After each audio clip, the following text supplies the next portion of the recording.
था, तो इसलिए फिर सिंड्रेला ने अपनी फेरी गॉड मदर से प्रे किया कि गॉड मदर हमारी हेल्प करो।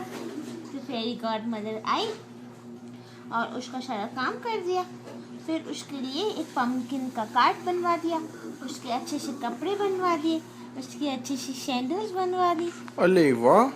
फिर सिंड्रेला बॉल में गई, फिर वहाँ प्रिंस से मिली, फिर उसके साथ डांस किया। बहुत अच्छी बात है। फिर पर उसको 12 o'clock तक वापस आना था। जैसे ही रात में 12 o'clock हुआ, प्रिंस सिंड्रेला भागी भागी घर आई।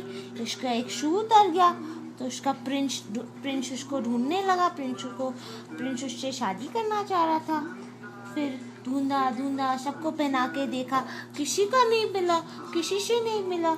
हाँ, फिर फाइनली जब सिंड्रेला के घर पे गया, वहाँ पे उसकी बहन ने भी पहन के देखा, उनके भी नहीं आया।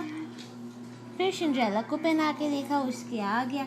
फिर दोनों ने शादी कर ली, फिर दोनों अच्छे से रहने लगे। ऐसे सिंड्रेला की स्टोरी आज खत्म हो गई। बहुत अच्छी बात, सबको नींद आ